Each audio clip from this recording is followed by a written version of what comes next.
दर्शक महानुभावहरू फेरि पनि स्वागत छ। यतिखेर हामी टिकटकमा छौँ। टिकटकमा हामीले समाजमा योगदान पुर्याउनुभएका त्यस्ता व्यक्तिहरूसँग भलाकुसारी गर्दै आइरहेका छौँ।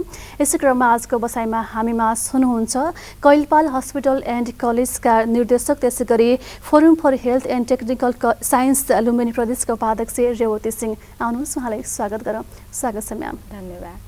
आरामै हुनुहुन्छ? आरामै छु। साडीमा एकदमै राम्रो देख्नु भएको छ। Thank you. कसरी हेर्नुहुन्छ महिलामा हुन्छ एउटा नारी भइसकेपछि साडीमा एकदमै राम्रो सुहाउँछ, तपाईँलाई पनि एकदमै सुहाएको छ होइन? हो, अब नेपाली कल्चर अनुसार साडी नै बेटर हुन्छ फर्मल कार्यक्रमहरूमा होइन। अब कहिलेकाहीँ हतारमा चाहिँ अरू लाउनु ठिकै हो, तर मलाई साडी नै मनपर्छ। एकदम सुहाउँछ पनि होइन। हरेक नारीलाई चाहिँ साडीमा एकदमै राम्रो देखिन्छ। भलै अब केही झन्झटिलो त हुन्छ, केही समय चाहिँ पक्कै लाग्छ, तर पनि साडी लाउँदा एकदमै राम्रो देखिन्छ। पछिल्लो समयको व्यस्तताको बारेमा बताइदिनुहोस्, किनभने तपाईँ धेरै काम गर्दै हुनुहुन्छ र गर्नु पनि भएको छ र गर्दै पनि जानुहुनेछ, एउटा विश्वास पनि छ। व्यस्तता कस्तो छ? अब दिनचर्या त्यही हो पहिला जस्तै होइन। कलेजहरू छ हाम्रो। म चाहिँ टेक्निकल कलेज, कैलपाल हस्पिटल एन्ड कलेज, मध्यपश्चिम प्राविधिक शिक्षालय लगायतको कलेजहरूको म सञ्चालक हो। अनि बिहान उठेर आफ्नो दिनचर्या गरेर त्यही 10 बजीतिर कलेज गइन्छ होइन। र बिचमा फेरि यता सङ्घ संस्थातिर पनि म आबद्ध छु, जस्तो लायन्समा लागेको म 2013बाट। त्यसै गरी महिला उद्यमी सङ्घमा पनि छु होइन। बाँकेको म उपाध्यक्ष छु अहिले, तृतीय उपाध्यक्ष। र यही चलिरहेछ, दिनचर्या यस्तै छ। त्यो समय व्यवस्थापन गर्न, टाइम म्यानेज गर्न, किनभने घरमा पनि टाइम दिनुपर्छ होला होइन। एउटा जिम्मेवारी, एउटा महिला भइसकेपछि बाहिर पनि काम गर्नु पर्यो, घरमा पनि रिजाउनु सक्नु पर्यो होइन। किनभने घरमा रिजाइसकेपछि, घरका सदस्यलाई चित्त बुझाइसकेपछि मात्र हामी बाहिर स्वतःस्फूर्त रूपमा चाहिँ प्रस्तुत हुन सकिरहेको अवस्था पनि हुन्छ। समय कसरी व्यवस्थापन गर्नुहुन्छ नि? समय व्यवस्थापन गर्न सकिन्छ, त्यो आफ्नो हातमा हो होइन। अब एउटै काममा अल्झिराख्यो भने सबैतिर जान सकिँदैन। व्यवस्थापन गर्न सक्नुपर्छ। जस्तो हाम्रो कलेज छ भने अब हामी त्यहाँ दिनभरि बसिराख्नु पर्दैन, किनभने एकाडेमिक हेर्ने निकाय हाम्रो कलेज प्रमुख छन्, कलेज प्रिन्सिपल हुनुहुन्छ, प्रशासन शाखा छ होइन। उहाँहरूले हेर्नुहुन्छ, हामीले गएर अब्जर्भ गर्ने हो। त्यही हिसाबले म्यानेज गर्न सकिन्छ। आफ्नो हातमा छ। जस आफ्नो दृढ इच्छा चाहना हुनु पर्यो, त्यो कामप्रतिको आफ्नो चाहिँ लगाव चाहिँ एकदमै आवश्यक छ। अघि पनि भनिसके धेरै कुरामा तपाईँ आबद्ध हुनुहुन्छ भनेर त्यो बिस्तारै हामी कुराकानी गर्दै जाउँला होइन। विशेष गरी तपाईँ प्राविधिक शिक्षातर्फ तपाईँको धेरै योगदान छ, तपाईँ यही क्षेत्रमा काम गर्दै हुनुहुन्छ। सबैभन्दा पहिला तपाईँलाई चाहिँ प्राविधिक शिक्षातर्फ तपाईँको रुचि कसरी बढ्यो? सानैमा तपाईँलाई चाहिँ यो विषय एकदम मनपर्ने हो कि पछि गएर मन पर्न थाल्यो कि? यो खास यो चाहिँ सुरुमा मलाई मेरो सानैदेखिको रुचि भन्नुपर्दा म चाहिँ पढ्दाखेरि आफूलाई म टिचर बन्छु भन्ने सोच राखेको थिएँ। टिचिङ पेसा मन पर्थ्यो मलाई, किनभने टिचिङ पेसाले घरमा पनि टाइम दिन मिल्ने र आफ्नो पनि काम गर्न मिल्ने भएको हुनाले त्यो थियो। अब त्यो भने जस्तै भयो। मैले चाहिँ सरकारी स्कुलमा मैले 10 वर्ष टिचिङ गरेँ होइन, बिहा भए पश्चात। त्यसपछि चाहिँ प्राविधिक शिक्षा कसरी भयो भन्दाखेरि मेरो हस्बेन्ड चाहिँ मेरो श्रीमान ल्याब पढ्नु भएको छ उहाँले होइन। बिएमएलटी गर्नुभएको थियो पहिला दिल्लीबाट। त्यसपछि चाहिँ हजुरको उहाँले अब काम गर्दै जाँदा मैले पनि हेरेँ। हाम्रो ल्याब पनि थियो, प्याथोलोजी उहाँले खोल्नुभएको थियो।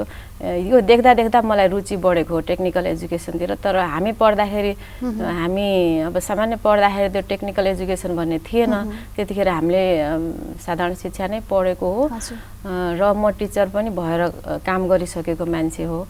त्यसपछि अब म हस्बेन्डकै कारणले म प्राविधिक शिक्षामा छु। उहाँले अब कलेज खोलिसके पछाडि मैले उतातिर छोडेर आफ्नै व्यवसायमा म पनि लागेर उहाँलाई साथ पनि दिएँ र अहिले यहाँसम्म छु। भने अहिले पनि सँगसँगै काम गरिरहेको छ। तपाईँको योगदान, तपाईँको आफ्नो काम जिम्मेवारी त आफ्नो ठाउँमा रहन्छ नै, तपाईँको त्यो सम्मानजनक पनि छ होइन। तर तपाईँको श्रीमानले गर्नुभएको काम देखेर त्योबाट तपाईँ प्रभावित हुनुभयो? हो, उहाँले प्राविधिक शिक्षा पढ्नुभएको र उहाँले अब कलेज खोल्नतिर लाग्नुभयो भनेपछि मैले पनि साथ दिनुपर्छ होइन।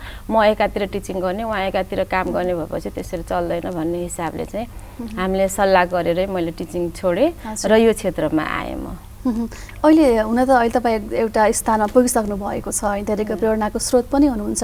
कहिलेकाहीँ मैले त्यो पेसा नछोडेको भए हुन्थ्यो भन्ने लाग्छ कि लाग्दैन मलाई। हुन त शिक्षा त एउटै नै हो होइन, तर विषय मात्रै फरक भयो। विषय फरक हो, त्यहाँ टिचिङ गर्दै पनि यहाँ व्यवस्थापन हेर्छु र मलाई लाग्दैन, किनभने समयसँगै समयले मान्छेलाई ढाल्दै जान्छ होइन, कतातिर राम्रो त्यो सोचेर चाहिँ जानुपर्ने हुन्छ। अब टिचिङतिरै भएको भए मैले हस्बेन्डलाई साथ दिन पाउँदैनथेँ, आफ्नो उतातिर हुन्थेँ, उहाँ यतातिर हुनुहुन्थ्यो होइन। अनि फेरि म टिचिङ गर्ने भनेको कञ्चनपुरमा हो, अनि हामी अब फरक छुट्टै छुट्टै बस्नु पर्थ्यो नि त। त्यो स्थानले पनि भौतिक दूरी पनि टाढा हुन्छ, काम छुट्टै भएपछि अब आफूले एक सोचिन्छ भने श्रीमानले अर्को पनि सोच्नुहुन्छ होला र एउटै स्थानमा एउटै विषयमा एउटै क्षेत्रमा काम गरिसकेपछि श्रीमानको माया पनि पाइने भयो र काम पनि एउटा सफल रूपमा चाहिँ अगाडि जाने, परिवार पनि अगाडि बढ्ने, सबैको साथ सहयोग सपोर्ट होइन। परिवार एकै ठाउँमा हुँदा राम्रो पनि हुन्छ, दुःख सुख बाँडिन्छ होइन, बच्चाहरूले पनि त्यो कुरा बुझ्छन् र त्यो कारणले मैले यो डिसिजन लिएको र सही लिए जस्तो लाग्छ मलाई होइन। अब अहिले यो मेरो बच्चाहरू पनि यो टेक्निकल फिल्डमै आइसकेको छ। दुईटा छोरी चाहिँ एउटा MBBS गरिसकेको र भेरी हस्पिटलमा काम गर्नुहुन्छ भने एउटा आर्किटेक्ट इन्जिनियर चाहिँ ब्याचलर गरिसक्नु भएको छ एउटाले। भनेपछि यो अब हाम्रो परिवार नै अब एउटै फिल्डमा भनौँ, प्राविधिक शिक्षा प्रति लगाव होइन, यसले राम्रो गर्छ। प्राविधिक शिक्षाले चाहिँ स्वरोजगार हुने अवसर पनि प्रदान गर्छ र अहिले देशको आवश्यकता पनि यही हो। हजुर, मैले सोध्न चाहेको थिएँ, पछिल्लो समय झनै बढी युवाहरूको आकर्षण नै बनेको छ प्राविधिक शिक्षा होइन, के छ खास यो प्राविधिक शिक्षातर्फ किन युवाहरूको विद्यार्थीको चाहिँ झुकाव चाहिँ बढिरहेको पाउनुहुन्छ? अब प्राविधिक शिक्षा भनेको प्रविधिसँग जोडिएको शिक्षा हो, जसको सिकाइले चाहिँ उसले चाँडै नै आफ्नो चाहिँ भनौँ न स्थापना गर्न सक्छ, आफ्नो जे उसले सोचेको थियो आफ्नो मोटो होइन त्यो गर्न सक्छ। जस्तो हामी कहाँ भनौँ 3 वर्षे डिप्लोमा कोर्सहरूमा pharmacy, HA, lab technician, radiography, OA यी विषयहरू, इन्जिनियरिङ होइन, यो विषयहरू पढाइ हुन्छ भने यो पास गरिसके पछाडि स्टुडेन्टसँग धेरै अप्सनहरू हुन्छ होइन। या चाहिँ अगाडि अध्ययन गर्न पनि सक्छ, होइन भने उसले स्वरोजगार हुन पनि सक्छ, आफ्नो क्लिनिक चलाउन सक्छ हेल्थ पढेको मान्छेले, र अरूलाई आफू मालिक भएर अरूलाई चाहिँ काम पनि दिन सक्छ। त्यसै गरी इन्जिनियरिङ फ्याकल्टी पनि छ, त्यसमा पनि उसले चाहिँ आफ्नो कन्सल्टेन्सी खोलेर बस्न पनि सक्छ। धेरै स्टुडेन्टहरूले त्यो गरि पनि राख्नु भएको छ र आफू अगाडि अध्ययन गर्न पनि धेरै अप्सनहरू छ। अब 3 वर्ष पढिसके पछाडि 2-3 वर्ष काम गर्दा ब्याचलर उसले आफै पढ्न पनि सक्छ, परिवारलाई बोझ बन्न पनि चाहन्न अहिलेको बच्चा होइन। त्यो यो कारणले यो प्राविधिक शिक्षामा चाहिँ बच्चाहरूको मोह बढेको छ र अझै धेरै। जस्तो मानौ अहिले हाम्रो फर्म खुल्यो, फर्म खुल्दाखेरि एउटा फ्याकल्टीमा 400 जना बच्चाहरूले फर्म भरेको छ र हामीले कोटा भनेको 40 जना मात्रै हो। अझै पनि अब सरकारले कोटा थप्यो भने विद्यार्थी यहीँ खपत हुन्छ, हाम्रै देशमा हुन्छ र पढाइ गर्न बाहिर जानु पर्दैन, देशको धनराशि बाहिर जाँदैन होइन, आफ्नै देशलाई फाइदा हुन्छ। प्राविधिक शिक्षा पढ्ने विद्यार्थीहरूको एकदमै चाहना छ होइन, यो चाहनालाई सरकारले पनि बुझ्नुपर्छ। तपाईँले भन्नुभयो प्राविधिक शिक्षातर्फ युवाको धेरै झुकाव बढिरहेको छ होइन, एक किसिमले उहाँहरूको ग्यारेन्टी भविष्यमा रोजगारी, मेन त रोजगारी नै हो। पढिसकेपछि एउटा व्यक्ति चाहिँ आफ्नो खुट्टामा उभिन चाहन्छ, त्यो आवश्यकता पनि हो र हुनु पनि पर्छ। र यति भनिरहँदाखेरि चाहिँ अब धेरै व्यक्तिको युवाको झुकाव, विद्यार्थीको झुकाव भइरहँदाखेरि तपाईँले धेरै विद्यार्थी उत्पादन पनि गर्नुहुन्छ, धेरै भइसकेपछि बजारमा अब उहाँहरूलाई पनि त टिक्न पनि अब बिक्न पनि त त्यत्तिकै गाह्रो पनि होला नि, चुनौती पनि होला नि? होइन, टिकिरहेको छ। जो सक्षम छ ऊ टिक्छ पनि होइन, जसले गर्न चाहन्छ, जसले गर्छु भन्ने चाहना राख्छ उसले कुनै न कुनै माध्यमबाट गरिखाएको छ। गरिखाने शिक्षा हो प्राविधिक शिक्षा भनेको। र अझै पनि दरबन्दीहरू हस्पिटलमा नर्सिङ दरबन्दीहरू चाहे जति मात्रामा सरकारले राख्न सकेको छैन होइन। अहिले नयाँ नियमअनुसार जुन स्कुलहरूमा पनि एउटा नर्सिङको व्यवस्था गर्ने भन्ने हामीले थाहा पाए अनुसार त्यहाँ पनि खपत हुनसक्छ हेल्थको मेन पावरहरू होइन। अझै थुप्रै छ कि त्यो बेरोजगार हुने त्यस्तो समस्या नै छैन। अब एकाध होला भन्न सकिन्न, तर आफूले चाह्यो भने धेरै जसो सरकारी सेवातिर पनि जानुभएको छ, धेरैले आफ्नो क्लिनिक पनि खोल्नु भएको छ, कुनै एनजिओ आइएनजिओतिर पनि हुनुहुन्छ, कुनै फर्दर स्टडी गरिराख्नुभएको छ, धेरैले MBBS गरिसक्नु भएको छ, HA गरेको बच्चाहरूले होइन। त्यस्तो मलाई लाग्दैन कि एकदमै बेरोजगारी छ भनेर। अब 10% त होला नै होइन, अब सबै ठाउँमा त पूर्ण हुन्छ भन्न सक्दैन मैले। तर बढीमा चाहिँ उहाँहरू चाहिँ आफ्नो भविष्य चाहिँ निर्धारण गर्न सक्नुहुन्छ यो विषय लिएर पढ्नुभयो भने र गरि पनि रहनु भएको छ। अब यो प्राविधिक शिक्षातर्फ चाहिँ अब विशेष गरी लेडिजहरूको होइन महिलाहरू कतिको आउनुहुन्छ यो विषय पढ्नको लागि, के छ? महिलाहरू त अब नर्सिङ फ्याकल्टी त मेन महिलाहरूकै लागि बनाइएको हो र अब विगत 2-3 वर्षदेखि चाहिँ पुरुषको लागि पनि 15% आरक्षण कोटा छुट्याएको छ सरकारले होइन। 40 मा 6 जना पुरुषले पढ्न पाउनुहुन्छ र महिलाहरूको एकदमै नर्सिङ पढ्ने इच्छा र अरू फ्याकल्टीमा पनि लगभग 20% 30% जति छन् बच्चाहरू, फिमेल स्टुडेन्टहरू होइन। एकदमै चाहना बढेर आएको छ र अहिलेको हकमा चाहिँ अभिभावकले पनि अब छोरा र छोरी भनेर छुट्याएको अवस्था देख्दिनँ मैले। उहाँहरू आउनुहुन्छ होइन। अब 400 जनाले फर्म भर्नु भनेको त त्यसमा त कम्तीमा पनि 170-80 जना महिला हुनुहुन्छ होइन। त्यो भनेको राम्रो हो एकदमै। हरेक स्थानमा चाहिँ महिलाको सहभागी हुनुपर्छ भन्ने हाम्रो पनि मान्यता हो होइन। जस्तो हुन्छ नि अब तपाईँ धेरै कुराहरूमा यो प्राविधिक शिक्षामा भयो, समाज सेवामा पनि त्यत्तिकै खटिरहनु भएको छ र महिला उद्यमीमा पनि हुनुहुन्छ होइन। महिला उद्यमीका हक हितमा पनि आवाज उठाउनुहुन्छ, त्यो क्षेत्रमा काम गर्दै आइरहनु भएको छ। कसरी हेर्नुहुन्छ अहिले उहाँहरूको अवस्था के छ, महिला उद्यमीका समस्याहरू के छन्? अब निश्चय पनि यो कोभिडले गर्दा अलिकति समस्या त पारेकै छ होइन। उत्पादन नहुन सकेको अवस्थामा रोजगारी पनि दिइराख्न सकिँदैन होइन। कसरी वर्करहरूलाई गर्ने, पाल्ने, तलब दिने भन्ने कुरो हुन्छ र बिस्तारै अहिले ठिक पनि हुँदैछ र अब सरकारले पनि जुन न्यून लगानीमा अहिले होइन बिना धितो जुन 15 लाख दिने पनि घोषणा गरेको छ। त्यसले पनि केही हदसम्म महिलाहरूलाई चाहिँ महिला उद्यमीहरूलाई भनौँ न अलिकति बेनिफिट पनि भइरहेको छ। बिस्तारै होला जस्तो लाग्छ, हामीले आशा गर्नुपर्छ होइन। अब यो पेन्डेमिकमा कोही पनि अछुतो छैन। शिक्षा क्षेत्र होस्, टुरिज्म होस्, उद्योग धन्दाहरू, कल कारखानाहरू होइन, यातायात क्षेत्र, होटल क्षेत्र सबै प्रभावित छ। त्यसले गर्दा हामीले सबै खतम भइसक्यो भन्न चाहिँ मिल्दैन होइन। अब जसरी तसरी हामी उठ्नुपर्छ र चाहिँ आफ्नो काममा लाग्नुपर्छ। फेरि पनि राम्रो समय आउनेछ। जस्तो हुन्छ नि अब यो कोभिड त एउटा समस्याको रूपमा भइ नै हाल्यो होइन। यो कहिले जान्छ त्यो थाहा छैन, तर पनि कोभिडसँग हामीले जुत्दै लड्दै अगाडि बढ्नु नै छ, यसको विकल्प केही पनि छैन। यो बाहेक चाहिँ महिलाहरूको समस्याहरू, महिला उद्यमीको समस्या चाहिँ के छ? अब मेन चाहिँ अब यस्तो छ, कच्चा पदार्थहरू पाउँदैन। मेन उद्यमीहरूको समस्या चाहिँ अब उहाँहरूको मार्केट हुँदैन। फेरि पनि महिला उद्यमी सङ्घले चाहिँ हामीले विगत अब 3-4 वर्षदेखि नै हामीले बागेश्वरी प्राङ्गणमा वर्षको एकपटक मेला चाहिँ लगाउने गरेका छौँ होइन।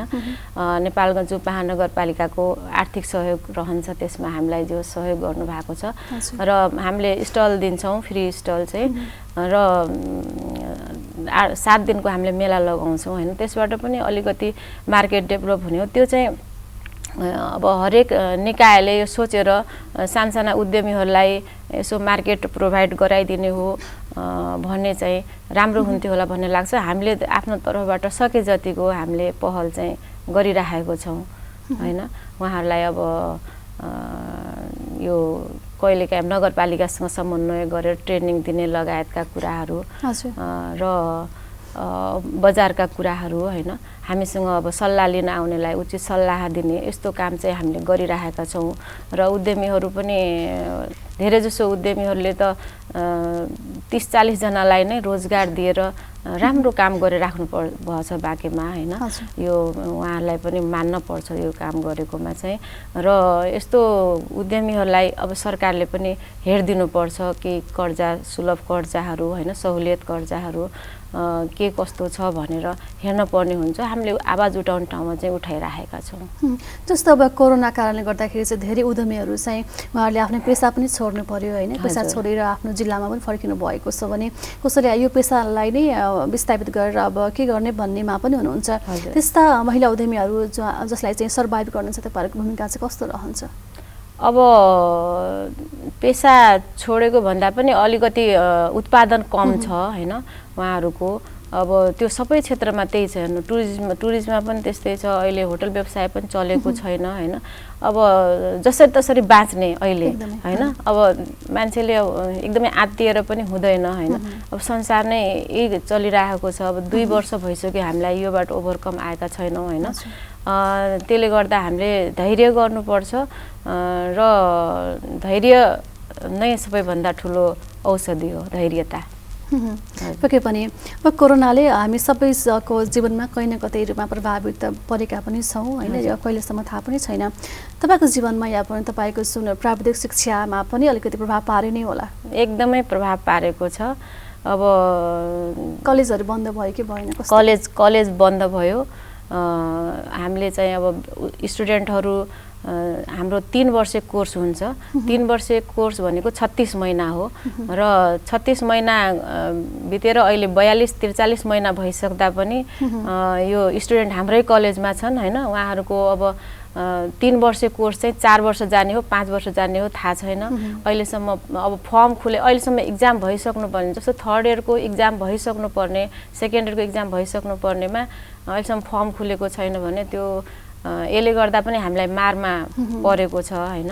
अब 3 वर्षसम्म पठाइसक्नु पर्ने स्टुडेन्ट उनीहरूलाई पनि मार परेको छ। एक त विद्यार्थीको उमेर पनि बढ्दै जान्छ, पढाइप्रति अब बिचमा कन्टिन्यू भएन भने पढ्न मन पनि लाग्दैन, त्यो स्वाभाविक कुरा हो होइन। यो धेरै समस्या छ यसमा पनि, शिक्षा क्षेत्रमा समस्या नभएको होइन। अब कलेज खोलौँ भन्दा अब रोग सर्ने डर होइन, अब नखोलो भन्दा विद्यार्थीको कोर्स कसरी अगाडि बढाउने। अनि हाम्रो फेरि हेल्थसँग सम्बन्धित बच्चाहरू हुन्छन्, हस्पिटल पठाउनु पर्ने हुन्छ। हस्पिटल पठाउँदाखेरि अब जोखिम पनि हुन्छ, कोभिड सङ्क्रमण होला भन्ने डर हुन्छ।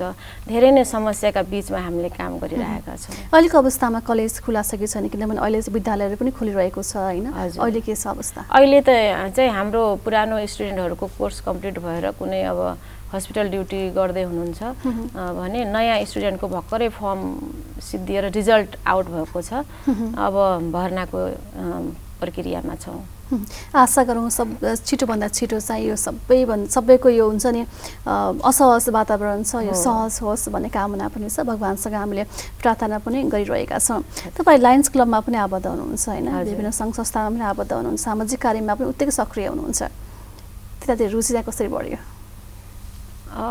काम गर्दा गर्दा रुचि बढ्यो होइन। मलाई केही गरौँ भन्ने लाग्छ समाजमा होइन। खास गरी आफूले काम गर्ने होइन, कामले बचेको समय चाहिँ के गरौँ भन्ने पनि लाग्छ। त्यस कारणले के गर्ने माध्यम भनेको के हो त भन्दा कुनै पनि समाजसेवी संस्था, त्यो संस्था भनेको लायन्स क्लब चाहिँ संसारकै सबैभन्दा ठुलो समाजसेवी संस्था हो। अनि त्यसमा लागेर मैले नि के गर्न सक्छु भन्ने लागेर म 2013बाट लायन्स क्लबमा आबद्ध छु र लायन्स क्लबमा आबद्ध भए पछाडि नै अब विभिन्न क्लबले धेरै कामहरू गरिरहेको छ। हाम्रो मेरै क्लबले पनि अब आँखा जाँच लगायतको कुराहरू निशुल्क हरेक साल गर्दै आएको छ र अरू अब ब्लड डोनेसन, ट्री प्लान्टेसन, सरसफाइ, जनचेतना फैलाउने, अब हेल्थ क्याम्पहरू, यो नियमित कामहरू गर्दै आइरहेको छ होइन। ब्लड डोनेसन त हामी कलेज मार्फत पनि गराउँछौँ हरेक साल, तर अहिले चाहिँ कोभिडले गर्दा स्टुडेन्टलाई जोखिम हुने हुनाले हामीले गराएनौँ होइन। नत्र हरेक साल हाम्रो कलेजहरूले पनि ब्लड डोनेट गर्छ, कलेजको स्टुडेन्ट, टिचर सबैले हामीहरूले होइन त्यो गरिरहेको छु। र यही हो, अरू क्षेत्रमा पनि मैले जस्तो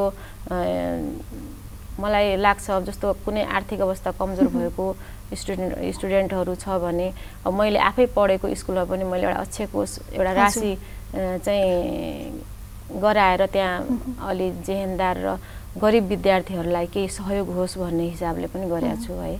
मलाई मनपर्छ समाजसेवा। जस आफूले सक्ने जतिकै सहयोग होइन, एउटा आर्थिक रूपमा मात्र नभएर पनि कहीँ कतै 1-2-4 शब्द बोलेर हुन्छ भने पनि त्यो सहयोग नै हो होइन। एकदम। तर जे होस् तपाईँ भित्र मनबाट यो सबै कामहरू गरिरहनुहुन्छ। हो, यो मनबाटै आउनुपर्छ जस्तो लाग्छ मलाई। समाजसेवा भनेको यो पैसा दिएर आर्थिक गरेर मात्रै हुँदैन। धेरै ठाउँमा अगाडि गएर बोलिदिएर पनि हुन्छ होइन, कसैको पक्षमा अन्याय परेको मान्छेको पक्षमा बोलिदिएर पनि हुन्छ र यो मनबाटै आउँछ मलाई चाहिँ। सन्तुष्ट पनि हुन्छ? हजुर, एकदम मन सन्तुष्टि हुन्छ। अझै मैले एनिमलको उसमा पनि केही काम गर्न पाए हुन्थ्यो भन्ने लाग्छ, तर अहिलेसम्म गरिएको त छैन होइन। मलाई जस एनिमलको क्षेत्रमा पनि काम गर्न मन छ।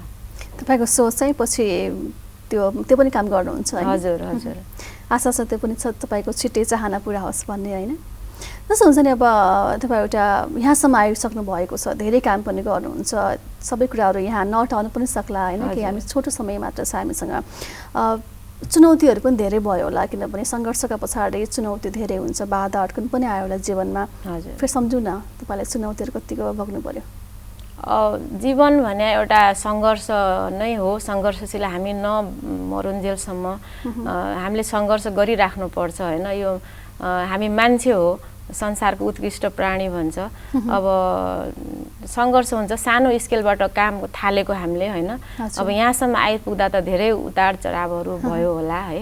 अब सबै कुरा भनेर पनि साध्य हुँदैन। मैले टिचिङ सुरु गरेको थिएँ त्यतिखेर 2100 तलबबाट मैले सुरु गरेको है। भनेपछि अहिले यहाँसम्म छु। बाँके जिल्लामा 4-5 वटा कलेज छ हाम्रो, भनेपछि 400-500 हामीले घरलाई भनौँ रोजगारी प्रदान गरेको छौँ होइन। र त्यत्तिकै स्टुडेन्टहरू पढ्न आएर बाहिर जानबाट पनि, देशको करेन्सी बाहिर जानबाट पनि बचेको छ। यो सबै योगदान अब आफूले भन्नुभन्दा पनि यो समाजले मूल्याङ्कन गर्ने कुरा हो, तर हामीले गरिरहेका छौँ। रोजगार उत्पादन गर्ने होइन, यो समाजको अर्थतन्त्र बलियो बनाउनेमा हाम्रो पनि योगदान छ। एकदम योगदान छ। तसर्थ आज तपाईँ यो स्थानमा हुनुहुन्छ, हामीले यसरी वार्तालाप गर्न मौका पनि पाइरहेका छौँ। हुन त अहिले यो महिला पुरुष भनेर छुट्याउने अवस्था छैन, किनभने महिलाहरू पनि हरेक स्थानमा हुनुहुन्छ, जो चाहिँ पुरुषले नगरेका काम पनि महिला गर्न सक्षम हुनुहुन्छ होइन। हरेक क्षेत्रमा महिलाको चर्चा पनि भइरहेको छ। यदि हुँदाहुँदै पनि कोही पनि महिलाहरू अझै पनि पिछडिएका हुनुहुन्छ, पढ्न पाइरहनु भएको छैन होइन, घरबाट निस्कने वातावरण छैन, विभिन्न त्यस्ता क्रियाकलाप पनि भइरहन्छ। कसरी हेर्नुहुन्छ त्यो विषयमा चाहिँ? महिलाहरू चाहिँ कहिले सबैजना महिला चाहिँ एकदमै माथि अझै आफ्नो खुट्टामा चाहिँ उभिन सक्नुहुन्छ होला? अझै अब समाजमा चेतनाको कमी छ, चेतना आउन बाँकी छ। मैले पहिले पनि भन्ने गरेँ, शिक्षा नै अब एउटा चेतनाको आधार हो होइन। हाम्रो जस्तो समाजमा पश्चिमतिरै भनौँ रूढिवादी छ, छोरीलाई छिटो बिहा गरिदिनु पर्छ भन्ने छ।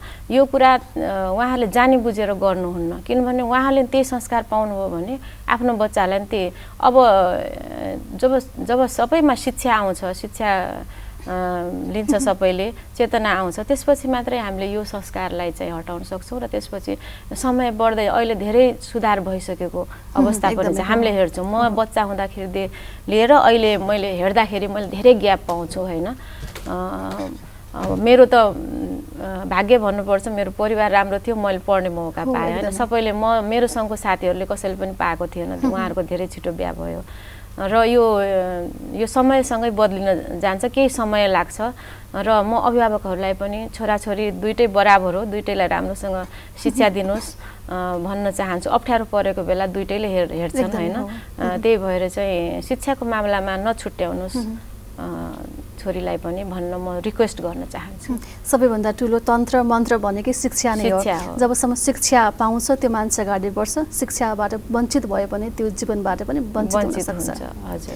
र तपाईँ यो स्थानमा हुनुहुन्छ, तपाईँको फ्यामिलीको साथ सपोर्ट त पक्कै पनि छ होइन। एउटा समाजको साथ सपोर्ट पनि कतिको आवश्यकता पर्दो रहेछ? समाजको पनि साथ सपोर्ट चाहिन्छ होइन। कुनै केही काम गरिरहेको छु भने खुट्टा तान्ने मान्छे भन्छ नि, खुट्टा तान्ने मान्छे धेरै हुन्छन् होइन। अब त्यो नगरेर बरु राम्रो काम गरेकोले राम्रो भनिदिनु पर्ने, यो सबैमा चेतना आओस् म भगवानसँग प्रार्थना गर्छु होइन। यहाँ हाम्रो समाजमा चाहिँ खुट्टा तान्ने मान्छेको बढी कम छैन है। त्यस कारणले राम्रोलाई राम्रो र नराम्रोलाई नराम्रो भनिदिने बानीको विकास भयो भने राम्रो हुन्छ, समाज पनि राम्रो चल्छ। कसैले केही काम गरिरहेछ भने राम्रैको लागि गरिरहेको हुन्छ। हामीले कलेज खोल्यौँ, आफ्नो लागि मात्र त खोलेको छैन, खोल्नु त आफ्नो लागि पनि खोल्यो होला होइन। आफू नकमाइकन, आफू सक्षम नभइकन समाज सेवा त भोको पेटले त हुँदैन होइन। आफूलाई पनि बाँच्नलाई चाहिन्छ, तर पनि यो समाजलाई कति योगदान दियो त त्यो स्कुल कलेजहरूले, त्यो पनि त मूल्याङ्कन गर्नु पर्यो नि। समाजले गर्नु पर्यो, सरकारले कतिलाई रोजगारी प्रदान गर्यो, राज्यले गर्ने काम एउटा निजी सङ्घ संस्थाहरूले गरिरहेछ भने त्यसमा त प्रशंसा गर्नमा कन्जुसाइ गर्नु भएन होइन। यो त राज्यले गर्ने काम नगरिरहेको हो, प्रशंसा गर्नुको साटो डिस्करेज चाहिँ गर्नु भएन। राम्रो काम भन्दा पनि उसले कतिखेर गल्ती गर्ला र औँल्याउला भनेर बाटो कुरेर बस्नेहरूको पनि भिड एकदमै हुन्छ। त त्यो भिडबाट चाहिँ आफू उत्कृष्ट हुनु नै विकल्प छैन। हजुर, अब भिडको पछि लाग्यो भने काम हुँदैन, त्यही भएर त्यो भिडलाई इग्नोर गरेर चाहिँ आफ्नो काम अगाडि बढाउनु, पछाडि कुरा काट्नेले काटिराख्छ। यो महिला भएकै कारणले गर्दाखेरि अगाडि बढ्न चाहिँ अब हुन त त्यो कसैले कुरा काट्यो भनेर अगाडि बढ्ने पैतला त पक्कै पनि रोकिँदैन होइन, तर पनि कहीँ न कतै मनमा चस्सक्क कहिलेकाहीँ पर्न सक्छ होइन। यति हुँदाहुँदै पनि महिला अगाडि बढ्न चाहिँ कसरी अगाडि बढ्ने महिला चाहिँ? सुरुमा त आफूमा इच्छा हुनुपर्छ होइन। अब आफूमा इच्छा छैन भने चाहिँ कसैले सहयोग गर्न सक्दैन। आफूमा इच्छा छ र के गर्छु भन्ने छ भने त्यसपछि अब परिवारको पनि हेल्प जरुरी हुन्छ होइन। परिवार, साथीभाइ, समाजको हेल्प जरुरी हुन्छ। सुरुमा आफूमा आउनुपर्छ त्यो कुरा, त्यसपछि त्यो बाटो खुल्दै जान्छ। फेरि पनि प्राविधिक शिक्षातर्फ नै तपाईँले म त्यो विषयमा केन्द्रित गर्न चाहे होइन। चुनौती के छन् त? प्राविधिक शिक्षातर्फ चाहिँ चुनौती के देख्नु भएको छ? अब चुनौती नै चुनौती छ अहिलेको अवस्थामा त होइन। अब हामीले सुरु गरेको 2060 सालबाट नेपालगञ्जमा जब कुनै पनि टेक्निकल कलेजहरू डिप्लोमा लेभलको थिएन, त्यतिखेरदेखि हामीले सुरु गरेर अहिले चाहिँ हाम्रो जो सिटिभिटीको म्याक्सिमम फ्याकल्टीहरू हामीले सञ्चालन गर्दै आइरहेका छौँ। र त्यस बिचमा पनि अब सरकारको जुन निजी क्षेत्रप्रति, निजी विद्यालयहरूप्रति हेर्ने जुन नजरिया छ होइन, त्यो अलि ठिक जस्तो लाग्दैन। कहिले कुनै नाममा, कहिले केही नाममा चाहिँ दुःख दिने काम भइरहेको छ। अहिले नर्सिङ फ्याकल्टीहरू पनि बन्द गरेको अवस्था छ। त्यो किन भन्दा प्रत्येक कलेजको आफ्नै 100 बेड अस्पताल हुनु पर्यो भन्ने भनाइ छ होइन। अब त्यो प्रत्येक कलेजले जस्तो नर्सिङ 4-5 वटा कलेज छन् भने 100 बेडको 4-5 वटा अस्पताल चलाउनु चान्चुने कुरो त होइन। र चलाएर मात्रै पनि भएन, त्यहाँ पेसेन्ट सङ्ख्या भएन भने स्टुडेन्टले त्यो सिक्न पाउँदैन, त्यो चलाएर मात्रै भएन त्यो होइन। त्यस कारणले चाहिँ धेरै अप्ठ्यारोहरू छ, चुनौतीहरू छ, लडिरहेछौँ। हाम्रो कमिटी छ, हाम्रो प्रदेश कमिटी छ, केन्द्रीय कमिटी छ, forum for health and technical science, हामी लडिरहेछौँ। हजुर, तपाईँहरूको काममा सरकारले सहज वातावरण चाहिँ सृजना गर्नु पर्यो, काम चाहिँ तपाईँहरूले मसाले गरी पनि रहनु भएको छ। सबै गरिरहेछौँ, सहज वातावरण बनाइदिनु पर्यो र धेरै कुरालाई इस्यु बनाउनु भएन भन्ने मेरो भनाइ हो। तपाईँ अघि पनि मैले भनेको थिएँ forum for health and technical साइन्सको उपाध्यक्ष लुम्बिनी प्रदेशको हुनुहुन्छ। विशेष गरी चाहिँ काम चाहिँ के गर्छ यसले? यसले चाहिँ अब यो टेक्निकल कलेज एसोसिएसन हो यो। यसले चाहिँ अब कलेजहरूको बोली होइन ठाउँमा पुर्याउने, उहाँहरूको हकहितको कुराहरूलाई चाहिँ ठाउँमा पुर्याउने काम गर्छ।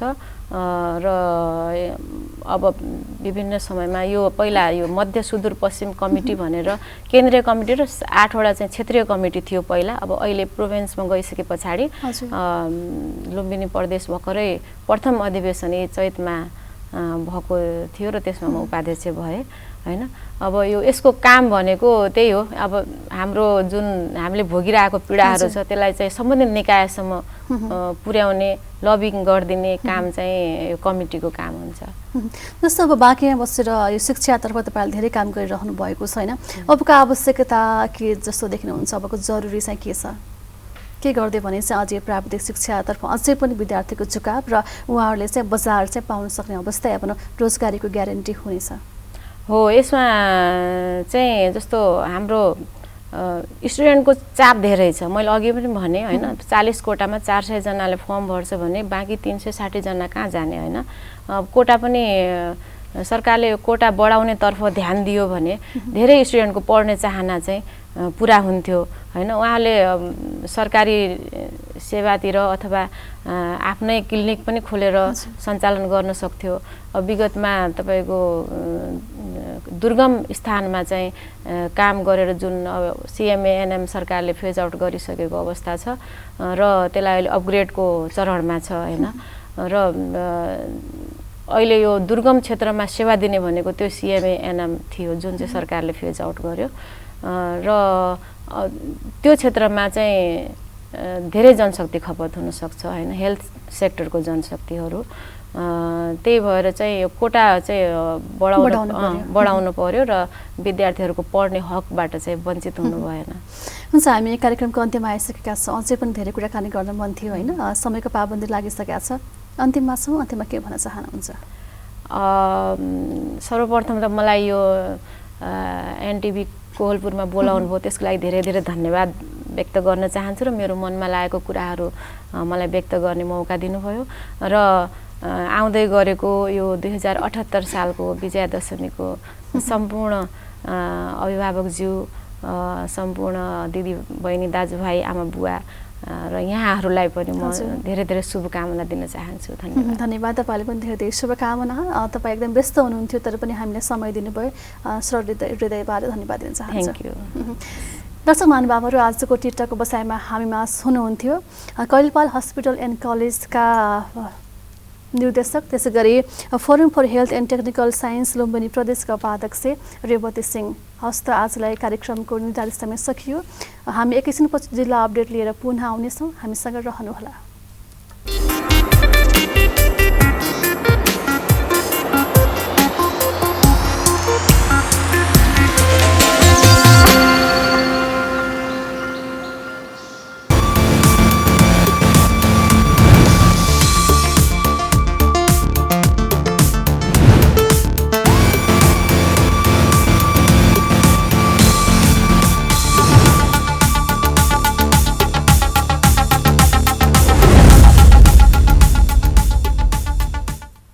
फेरि पनि स्वागत छ। यतिखेर हामी जिल्ला अपडेटमा छौँ। जिल्ला अपडेटमा हामीले विभिन्न जिल्लामा रहनुभएका जिल्ला संवाददाताहरूसँग त्यहाँको अवस्थाको बारेमा कुराकानी गर्दै आइरहेका छौँ। विशेष गरी चाडपर्व आएसँगै विकट जिल्लाहरू होइन, सुदूरपश्चिम प्रदेश र कर्णाली प्रदेशका विभिन्न जिल्लामा खाद्यान्न सङ्कट भइरहेको अवस्था छ। आज हामी बाजुरामा कुराकानी गर्न गइरहेका छौँ। हाम्रा बाजुरा संवाददाता प्रकाश सिंह हुनुहुन्छ। प्रकाशजी, हजुर, अब दसैँ तिहार आउँदैछ होइन, चाडबाडको बेलामा छ नि हामीलाई खाद्यान्न सहजै रूपमा उपलब्ध हुनुपर्नेमा ठ्याक्कै उल्टो हुन्छ। यहाँ त खाद्यान्नको अभाव छ बाजुरामा। हो, पक्कै पनि अब दसैँ तिहार नजिकै आउँदै गर्दा अहिले बाजुराका उत्तरी क्षेत्र, खासमा बाजुराको जो अहिले बर्सातको बाटो बन्द भएको, साथै मातृक सडक खण्ड पनि बन्द भएको र कर्णाली कोरिडोर पनि सुचारू रूपमा राम्रोसँग नभएको ठाउँ बाजुरा उत्तरी क्षेत्रका 4वटा स्थानीय तह जो हुम्ला मुगुसम्म जोडेका स्थानीय तहमा चरम खाद्य सङ्कट भएको छ। यो दसैँ तिहार भन्दा पनि साउनदेखि नै त्यहाँ खाद्य सङ्कट भएको स्थिति हो। त्योसँगै सदरमुकाम मार्केटमा रहेको खाद्य संस्थानको डिपोमा पनि चामल मौजात सकिएपछि बाजुरामा 3वटा संस्थानका डिपोहरू छन्। बातरी कोल्टीमा पर्मानेन्ट डिपो र बाजुराको हुम्ला र बाजुराको कवाडीको बिचमा पर्ने जो अति दुर्गम ठाउँमा अस्थायी बिक्री केन्द्र डिपो थियो, त्यहाँ त असारबाट नै चामल सकिएको जो सबैभन्दा दुर्गम ठाउँ हो। अहिले त्यहाँका बासिन्दाहरू दसैँ तिहारमा जस्तै काठमाडौँतिर अरू सहरतिर सुपर मूल्यका पसलहरू सञ्चालनमा छन्, यहाँ चामल पनि नपाइने स्थिति छ। बजारको मोटो जस्तै खाद्य संस्थानले मोटो चामल 45 रुपियाँ प्रति केजी बिक्री गर्थ्यो भने त्यही डिपोमा अहिले त्यहाँ 70-80 भन्दा बढी हाल्नुपर्ने बाध्यता भएको छ। अर्को कुरा सहज रूपमा पनि नपाउने स्थिति छ किनकि सडकहरू अवरुद्ध छन्। जस्तै हिजो अस्ति मात्रै अलिअलि ट्र्याक खोलेको छ साँचे बाँधरीको, त्यो पनि अहिले आज हिजो रातिको पानीले फेरि अवरुद्ध भइसकेको छ। भनेको अब यसले गर्दा दसैँ तिहारमा एकदम महँगीमा चाड पर्व मनाउनु पर्ने स्थिति सिर्जना भएको छ। तर गरिबीको हिसाबले पनि त्यो ठाउँ एकदमै गरिब हो। त्यहाँको 4वटा पालिका टप 1 भित्र सनिका तिखापर गाउँपालिका हो जो नेपालको सबैभन्दा बढी गरिब भएको जो 72% छ। त्यस्तै हिमाली गाउँपालिका के हिसाबले इन्कम स्रोत पनि कम भएको र अर्कोतिर सहज रूपमा खाद्यान्नको अवस्था, खाद्यान्न पूर्ति नभएको अवस्था पनि सदस्य। हजुर, बाजुरामा 3वटा खाद्य डिपोमा खाद्यान्न चामल छैन भन्नुभयो होइन, असारदेखि नै चामल अभाव छ। कहिले हुन्छ ढुवानी, के भन्छ, अब कहिलेसम्म त्यहाँका स्थानीयले चाहिँ सहज रूपमा चामल प्राप्त गर्नुहुनेछ? हामीले हिजो मात्रै प्रमुख जिल्ला अधिकारी गोपाल प्रसाद अधिकारीसँग कुरा गरेका थियौँ। उहाँले पटक पटक मैले मन्त्रालयमा लेखेँ, मिडियामा आयो, आउँदासम्म पनि खाद्य संस्थान केन्द्रले केही व्यवस्था नगरेको। जस्तै गएको वर्ष 2000 क्विन्टल यो समयमा आपतकालीन भने तत्कालका लागि भनेर ढुवानी गरेको थियो बर्दियाबाट र सुर्खेतबाट। तर यो पालि यो वर्षको कोटामा टेन्डर भएको छ, यो आर्थिक वर्षको कोटामा आउने चामल प्रक्रियामै छ, त्यो अलिक समय लाग्छ किनभने उनले टेन्डर गर्दा ढुवानीमा अलिक कम पैसा हालेको हुनाले बाटो बन्द ढुवानी गर्न सक्एको थिएन। तर अर्को कुरा पटक पटक यहाँको स्थानीय सरकार यहाँको खाद्य संस्थानले लेख्दा पनि खाद्य संस्थानको केन्द्रले अथवा आपूर्ति मन्त्रालयले कुनै पनि सुनाइ नगरेको प्रमुख जिल्लाधिकारीको नि गुनासो थियो। र यहाँ जिल्लाबाट हुने पहल त एकदम पहल छ, जस्तै पोलिटिकल हिसाबले, नेता कर्मचारीको हिसाबले, प्रशासनको हिसाबले त, तर माथिल्लो तहमा कुनै पनि वास्ता नगरेको छ। नयाँ चामल जो यो आर्थिक वर्षको चामल त भर्खर टेन्डर प्रक्रिया सुरु छ, अझै आउनु पनि बरु सदनका मादरीको डिपोमा चाहिँ आउने सम्भावना छ किनभने बाटो लगभग खुल्न बढीमा 1-2 हप्ताभित्र अब कन्टिन्यू हुन्छ बाटो, अब पानी कम भयो भने। माथिल्ला भेट्दा खाद्य सङ्कट भएको ठाउँमा त अहिले चामल आउने सम्भावना पनि एकदम न्यून अवस्थामा छ। जस्तो अब बजारको महँगो चामल किनेर खान बाध्य हुनुहुन्छ त्यहाँका नागरिक भनेर भन्नुभयो, र त्यो चामल पनि नपाइने अवस्था छ भनेर भनिरहँदाखेरि बजार अनुगमन हुँदैन, त्यहाँ कस्तो के छ? यस्तो बजार अनुगमन जस्तै सदरमुकामको पेरिफेरीमा बजार अनुगमन हुन्छ, जहाँ जिल्ला प्रशासन कार्यालयको पहुँच भएको ठाउँमा, अनि उत्तरी क्षेत्रको क्वालिटीमा बजार छ त्यहाँ पनि केही हुन्छ। तर जहाँ अलिक विकट ठाउँका पालिकाका स्थानीय बजार छन्, जहाँ स्थानीय पसलहरू छन्, त्यहाँ चाहिँ सामानै पुग्दैन। अर्को कुरा त्यहाँ बजार अनुगमनकै एक्सेसै पुग्दैन र त्यो पर्याप्ततै छैन बजार अनुगमन गरेर। जस्तै उनले मानौ हुम्ला र बाजुराको सिमानामा पर्ने पवाडी बजारमा प्रति केजी 80 रुपियाँ चामल बिक्री गर्छ भन्यो, तर त्यहाँ त पुग्नु पनि गाह्रो छ नि, त्यही चामल पाइराखेको अवस्था हो। त्यसैले बजार अनुगमन होला सदरमुकाममा केही देखाउनका लागि हुन्छ, तर रिमोटतिर चाहिँ बजार अनुगमन नभएको अवस्था खासै। भनेपछि त्यहाँ अब चामल कहिले आउँछ भन्ने पनि थाहा भएन, बजार अनुगमन हुने कुरा पनि भएन किनभने त्यो अलिक विकट ठाउँ हो होइन? अब यस्तो चामलै नआउने कुराहरू छ, बजार अनुगमन त अलिक टाढाको देखिन्छ। बजार अनुगमन त धेरै भयो, त्यसमा कालो बजारी भएपछि हो, त्यस्तो स्थिति छ। अब दुईटै समस्यै छ, चामल त अहिले आउने सम्भावनै छैन। अब यो समस्याबाट समाधान कहिले हुन्छ भन्ने कुराको पनि केही पनि ग्यारेन्टी पनि भएन। अब सहज बाटो खुल्यो भने दसैँपछि, दसैँ तिहार पछि त हुनसक्छ। जस्तै बाटो स्थानीय उता साँपे मातडी सडक खण्ड भर्खर सञ्चालनमा आउँदैछ, मातडी कोल्डी सडक खण्ड सञ्चालनमा अझै समय लाग्छ। सञ्चालन पनि खाली ट्र्याक खुल्यो पनि फेरि अलि सामान बोके ट्र्याक्टरहरू तिनीहरू जान अलिक समस्या छ। त्यसैले अलिकति सम्भावना छ। अहिले 15 यो दसैँभन्दा यता त चामल आउने कुनै पनि सम्भावना छैन, दसैँपछि तिहारसम्म आउने अलिअलि सम्भावना चाहिँ छ। हामी चाहन्छौँ र हाम्रो चाहना पनि यही छ कि छिटोभन्दा छिटो त्यहाँका नागरिकहरूले चाहिँ सहज रूपमा चाहिँ चामल भए पनि खान पाउनुहुनेछ भन्ने हो। त्यो त हो। अब सबभन्दा त राज्यले नै उत्तरदायित्व नभएको स्थिति हो। राज्यले नै त्यो किसिमको पर्याप्तता, त्यो किसिमको नभएका कारणले अलिकति यहाँका नागरिक सबै यो अहिले मात्र होइन, अझ बाजुरा मात्र होइन, हुम्लाको ताजा मैला मुगको त्यो क्षेत्रै एक किसिमको नेपालको सबैभन्दा बढी विकट अभाव भएको ठाउँ हो। त्यो क्षेत्रमै नै चरम खाद्य सङ्कट सबै बेर भन्ने अवस्था हुन्छ। त्यहाँ राज्यले अलिकति उत्तरदायित्व नभएको स्थिति हो त्यहाँका लागि। हुन्छ प्रकाशजी, तपाईँको महत्त्वपूर्ण जानकारीको लागि धेरै धेरै धन्यवाद। हस्, धन्यवाद। दर्शक महानुभावहरू, उहाँ हुनुहुन्थ्यो हाम्रा बाजुरा संवाददाता प्रकाशजी हौ। उहाँले जानकारी गराएअनुसार त्यहाँ चाहिँ खाद्यान्नको चरम अभाव भइरहेको छ, चाडपर्व आइरहेको छ, त्यहाँ चामल पनि पाइरहेको अवस्था छैन र बजारमा महँगो चामल किनेर खान बाध्य हुनुहुन्छ। त्यो महँगो चामल पनि सहज रूपमा उपलब्ध नभएको जानकारी गराउनु भयो। हवस् त आजलाई यो जिल्ला अपडेटसँगै बिहानी मर्निङ मिक्सको सम्पूर्ण कार्यक्रम यहीँ सकिन्छ। तपाईँको आजको दिन शुभ रहोस्। नमस्कार।